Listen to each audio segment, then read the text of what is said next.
Hello, Trà Vinh xin chào các bạn. Hôm nay thì mình sẽ ngâm hột vịt muối. Thì mình mời các bạn cùng xem cái cách làm hột vịt muối của mình nha. Trứng vịt mặn đều nè, và rất là vừa miệng luôn. Ăn cùng với cơm hoặc là mình ăn cháo thì cũng ngon hết. Thì bây giờ mời các bạn cùng thực hiện với mình. Trứng muối, trứng vịt. Thì trứng này thì mình chọn 10 cái trứng hơi to to thì mình làm cái món trứng muối nó ngon hơn. Cái lòng đỏ nó cũng nhiều nữa. Thì các bạn rửa sạch những cái bụi bặm bám dơ trên cái trứng. Rồi mình chuẩn bị đây là một chén dung muối. Muối thì mình dùng cái loại muối hạt á. Thì mình làm cái món muối á, thì mình dùng muối hạt nó ngon hơn. Và đây á, là rượu trắng. Rượu trắng để mà mình làm cái trứng của mình nó được đỏ.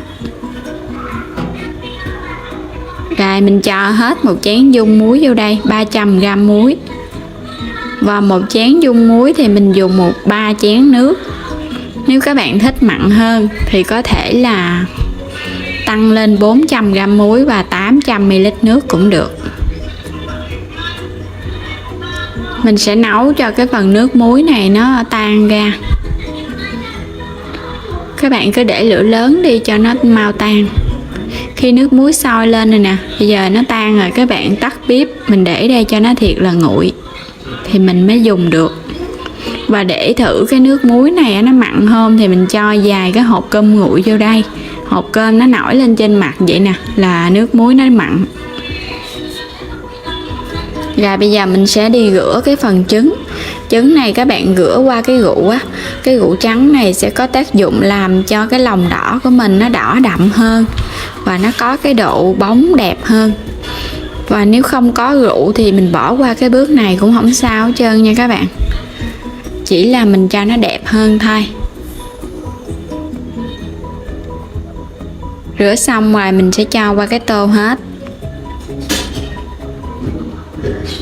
Đây cái phần rượu trứng mình rửa rượu xong rồi nè. Bây giờ mình chuẩn bị một cái keo hũ. Thì các bạn nhớ là cái keo hũ này mình phải rửa sạch. Rồi mình đi phơi nắng cho nó khô ráo hoặc là trụng nước sôi để cho nguội. Và mình mới sắp cái trứng vịt vô. Thì nếu như các bạn có thích làm nhiều hơn thì có thể tăng cái công thức của mình lên. Thì mình chia sẻ hôm nay chỉ có một chút thôi. Và cái nước muối này nó phải thiệt là nguội thì mình mới cho vô trong trứng được. Với cái tỷ lệ nước vậy là nó ngập một chút trứng luôn. Thì để cho cái trứng của mình nó chìm xuống, nó không bị nổi lên trên á, thì mình làm thêm một cái bịch nước nè, buộc cho kín. Các bạn nhớ buộc kín, không thôi nó bể, nó chảy vô trứng là hư trứng của mình hết nha. Rồi đậy nắp lại. Mình sẽ để cái trứng này mình để đây khoảng chừng 3 cho đến 4 tuần thì trứng sẽ mặn ngon. Trứng của mình á, mình để được 4 tuần rồi các bạn. Thì nếu như bạn nào thích ăn ít mặn thì có thể là 3 tuần. Và 2 tuần á, thì lòng đỏ nó mới có hơi hơi thôi, nó chưa có mặn. Thì khoảng 3 tuần là sẽ mặn ngon. Mình sẽ lấy cái bọc này ra. Rồi vớt cái trứng ra. Trứng nó mặn thì mình sờ tay vô cảm nhận được là nó đang nó bám cái tay nhớt nhớt á. Rửa cho sạch cái trứng này thì mình chớt ra hết đây một chục luôn. Rồi bây giờ mình sẽ đập nó ra nha các bạn, cho các bạn xem cái lòng đỏ. Thì mình làm cái trứng này á, để mình ăn với cháo nè, hoặc là mình làm cái lòng đỏ để mình làm những cái bánh nướng, bánh trung thu.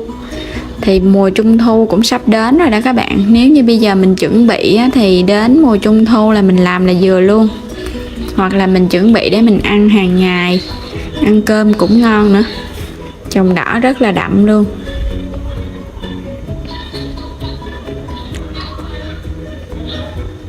Nó dính vô.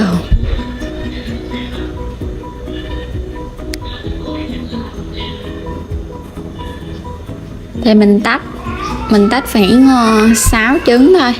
Và mình chừa lại 4 trứng để mình luộc cho các bạn xem khi mà trồng trắng nó ra làm sao ha. Cái trứng này nếu như các bạn đủ mặn rồi á, mình vớt ra mình rửa sạch cho nó ráo nước rồi mình cất vô ngăn mát tủ lạnh thì mình để cả năm luôn, không có hư gì hết á. Rồi xong rồi mình tách 6 cái trứng nè. Giờ các bạn đem rửa sơ với nước ha, cho nó sạch bớt cái lòng trắng nó bám vô á. Rửa xong rồi nè, các bạn nhìn thấy cái lòng đỏ đẹp ha, nó cam cam và nó bóng bóng. Còn cái lòng trắng trứng này á, các bạn đừng có bỏ, mình cất cho ngăn mát tủ lạnh để mà mình chưng với thịt á, thịt bằm á các bạn, chưng ngon lắm luôn. Cho thịt vô nè, cho nấm rồi vô mình chưng ngon lắm. Rồi bây giờ 4 trứng này mình sẽ cho vô nước mình đi luộc. Luộc để coi cái lòng trắng ha, nó ra làm sao ha. Thì đối với cái trứng này mình luộc 10 phút là chín rồi.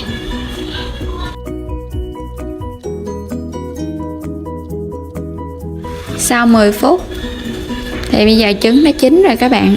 Nó sôi nó nhảy tưng tưng ở trong á. Mình để nước nhiều thì nó mau chín hơn ha. Rồi vớt nó ra nè. Trứng vịt rất là to.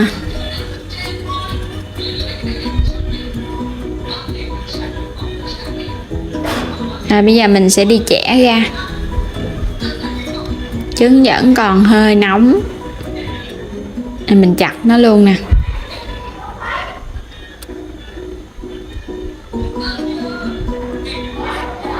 Đây, cái lòng đỏ và lòng trắng này các bạn nhìn thấy đẹp ghê ha. Nó cam cam đỏ ao à. Lòng đỏ của mình á, mình để 4 tầng thì nó sẽ có cái nhựa, nó chảy cái nhựa ra. Và lòng trắng thì rất là mặn luôn. Đây nó có nhựa nè. Ăn trứng á, thì mình để cho mặn mặn vậy nè, ăn nó ngon hơn. Và mình làm cái bánh nướng lên nó cũng đẹp nữa.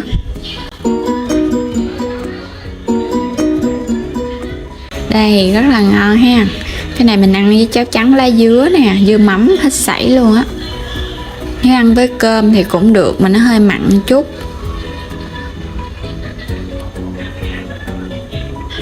Còn cái lòng đỏ này thì các bạn để dành mình làm cái bánh nướng, bánh trung thu, bánh nướng rồi nè. Rất là ngon. Rồi mình chúc các bạn có cái món lòng đỏ để mà mình nướng bánh nè, có trứng muối để mình ăn với cháo, ăn cơm. Rất là ngon và đơn giản. Và nếu có yêu thích kênh của mình thì đừng ngần ngại nha các bạn, cứ bấm đăng ký kênh để mình nhận được video mới nhất và miễn phí, hoàn toàn không tốn phí gì hết á. Xin cảm ơn, hẹn gặp lại các bạn video tiếp theo.